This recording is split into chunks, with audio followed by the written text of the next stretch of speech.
Hello everyone, welcome back to the channel. Today we are diving into a dramatic and shocking development that has shaken the Middle East and caught the attention of the entire world overnight. Reports are coming in that Israeli fighter jets carried out a surprise wave of airstrikes deep inside Saudi Arabia, targeting key military installations and flattening multiple air bases in what analysts are calling one of the most daring and aggressive military operations in recent memory.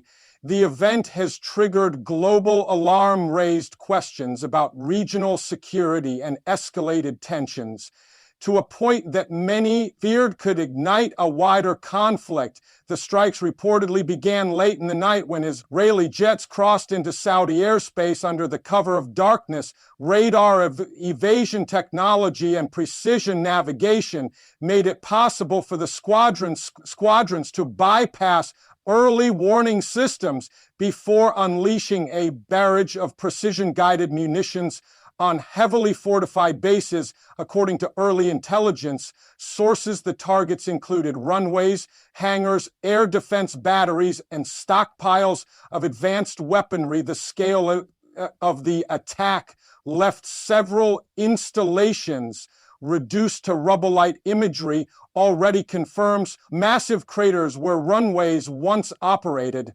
This sudden escalation did not come without warnings. Over the past weeks, diplomatic relations between Israel and Saudi Arabia had already been strained behind closed doors.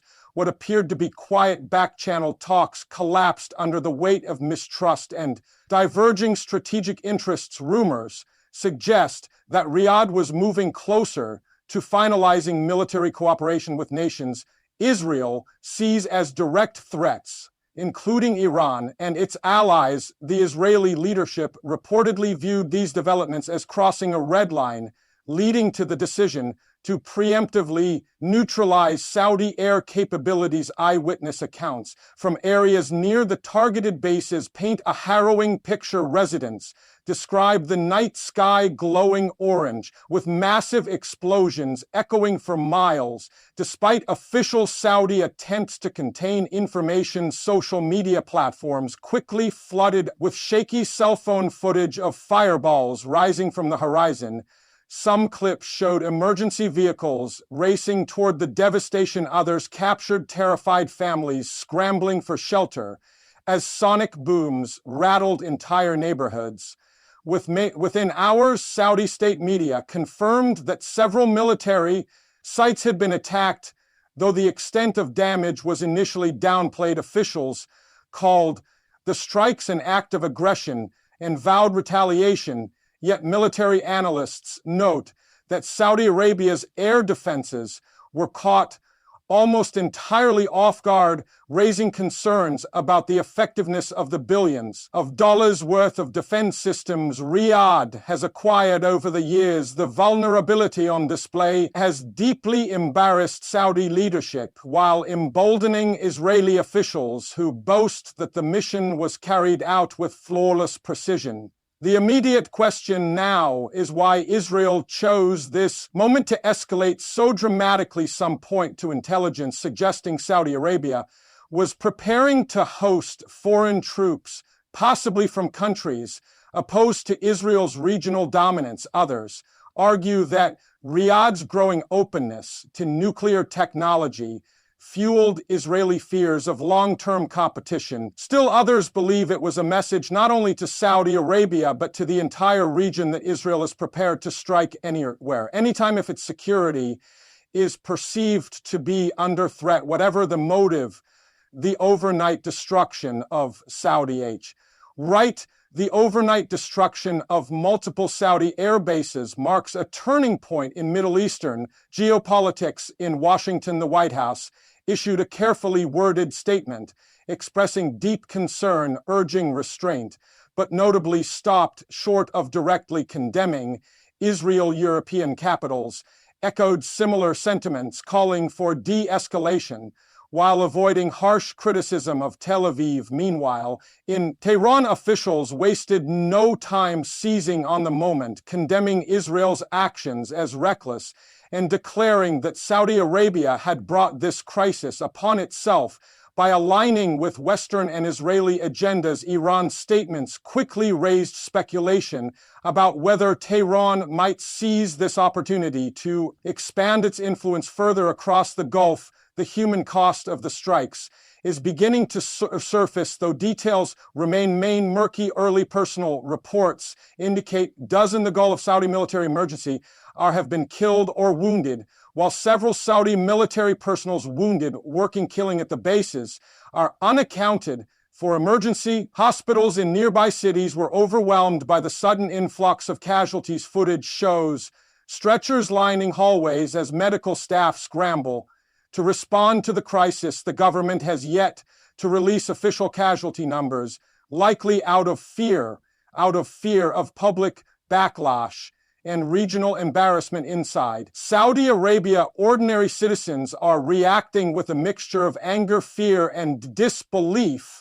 Many had long assumed that their country's massive defense spending and close ties with Western powers guaranteed safety from such attacks. Now that assumption has been shattered. Public confidence in the leadership is wavering as calls for accountability grow louder. Social media posts by Saudi citizens criticize the government for failing to protect strategic sites despite years of promises and investments in high-tech defense systems. Israeli officials, on the other hand, are hailing the operation as a complete success. A statement from the Defense Ministry praised the bravery of pilots and the precision of the strikes, claiming that the mission achieved all its objectives without a single Israeli loss.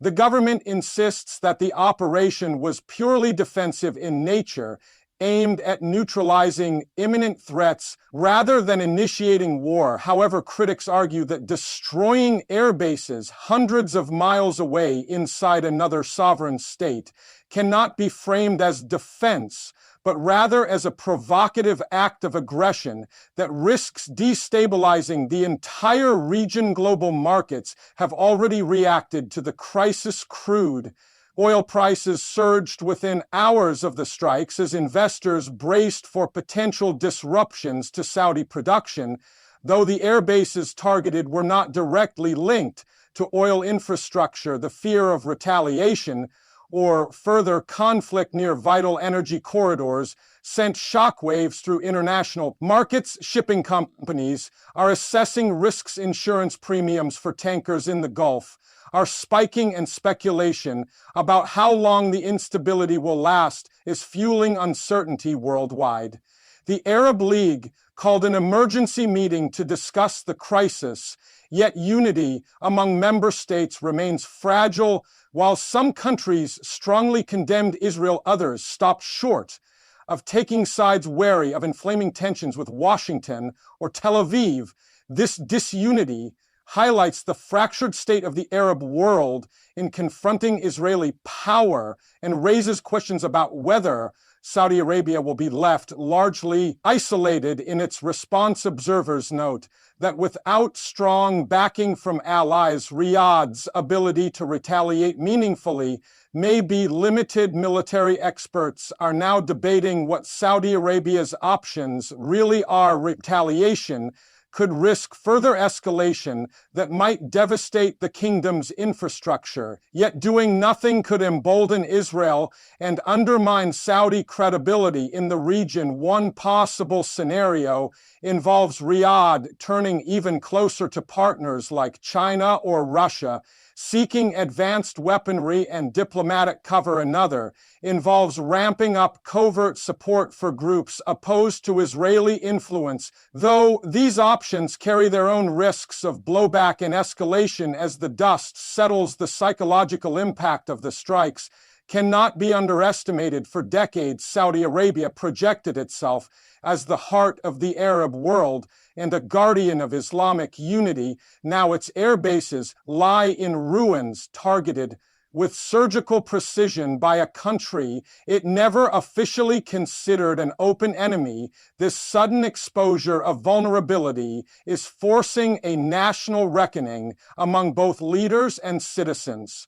The question is not only how Saudi Arabia responds militarily, but how it redefines its place in a region that is rapidly shifting. Israel's gamble may bring short-term security gains by knocking out Saudi air power, but the long-term consequences remain uncertain.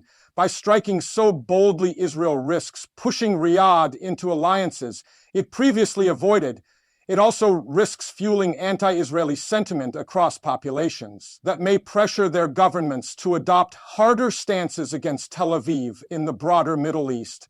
This act will be remembered as a moment when the balance of power visibly shifted, sparking a new chapter of instability as international mediators scramble to prevent further escalation. The world watches closely whether this night of fire and destruction becomes the spark for a wider war, or merely another dark episode in the endless cycle of conflict that defines the region. What is clear is that nothing will return to normal anytime soon. Israel has demonstrated its reach. Saudi Arabia has suffered humiliation, and the people of the Middle East are once again left to live with the fear of what comes next. The story continues to develop minute by minute as more information comes in about the scope of damage, the number of casualties, and the responses from capitals across the world. But one thing is already certain: the overnight flattening of Saudi air bases by Israeli fighter jets will go down as one of the most consequential military actions of this decade, reshaping alliances, testing global diplomacy, and reminding everyone of the fragile line between stability and chaos in the Middle East.